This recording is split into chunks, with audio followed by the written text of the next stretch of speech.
Hey there, this is Bill O'Judas of Armchair Arcade. I wanted to take some time out tonight and do a quick unboxing of something that I got from Games Basement.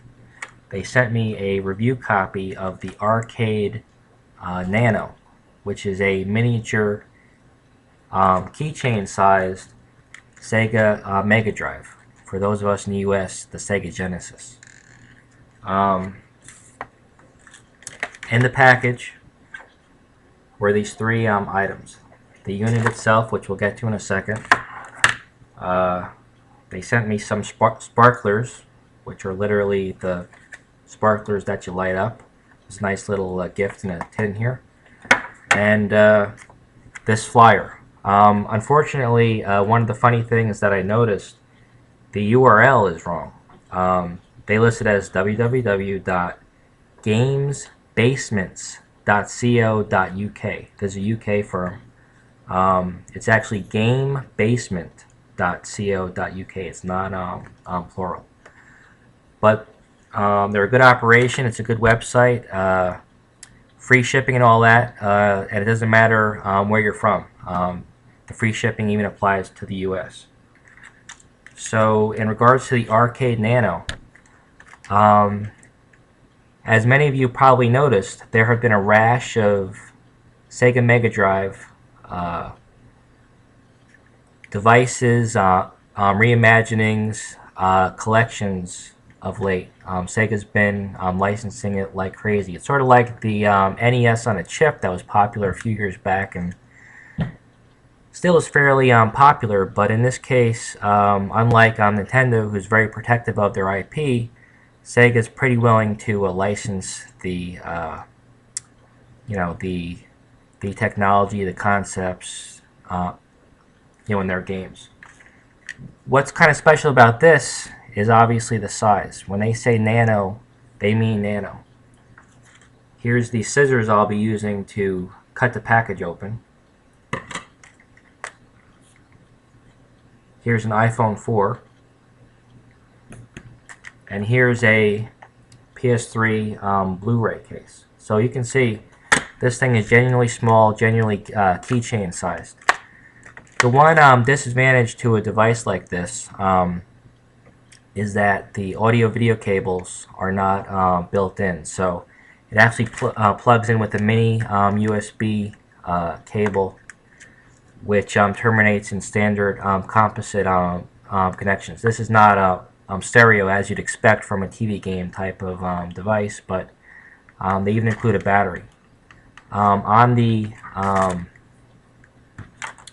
gamesbasement.co.uk website, they actually offer this for the low price of $10.99. That's in pounds. And like I said, shipping appears to be free everywhere. I haven't tried any other locations other than the U.S., but there's no reason that shipping would be free to the U.S. and not to other parts of the world. This is actually from the At Games company, which made the recent Blaze devices, which again were it's a handheld Sega Genesis clone that again was officially licensed. So they're really maximizing their licensing of the the technology and the relationship with Sega. And the guys at Games Basement, that's gamesbasement.co.uk, are obviously carrying this product. So what I wanted to do was just quickly open it up, show you the product, talk about it a little bit, and then I'm going to follow this up with an actual review of the unit. Probably a written review, and I'll have a direct capture, a direct feed video of the system's output. Now, the diminutive size of this device, for whatever reason, is also accompanied by not that many games. I mean, we've been used to 20 or more games on the more recent devices. So here's the device here, the keychain attachment. Looks a little fragile, but you know, it's not necessarily something you'd want to carry around much anyway. But I don't know. The joystick feels pretty good. The buttons feel reasonable. I have average sized hands, I think, and seems to fit well. You'll notice that it has the @Games logo here in the upper left, and then the standard Sega Mega Drive branding in the middle here, and on the bottom is Columns. The reason why Columns is there is because that's the main game that's included, but it actually includes 10 games. But Columns is a showcase game. There's Columns 3, Flicky, Arrow Flash, and Dr. Robotnik's Mean Bean Machine. Now how it gets to 10, it includes 5 bonus games.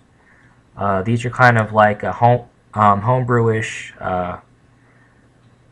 titles. I don't know if they were chosen because of their smaller size or what the reasons were, but it includes Cross the Road, Plumbing Contest, Maze 2010, Jewel Magic, and Fish Tank Live.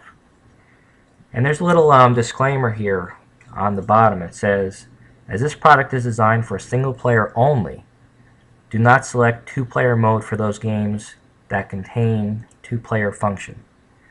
It doesn't exactly say that. There's a little bit of broken English there, but essentially that's what it says. So they didn't do any modification to the simulator, emulator, whatever it is that they have running. So these are the games as they were originally meant to be run. Inside you have the instructions. It's pretty straightforward though. That's about it. It just takes the single battery and plug it into your TV and you go. Now I don't know if there's any issues with PAL versus NTSC. On either case, I have the ability to run both standards, so I'll report back on that as well in the next video and the written review on Armchair Arcade. So be sure to check it out on armchairarcade.com. Till next time, I'm Bill Judas. Take care.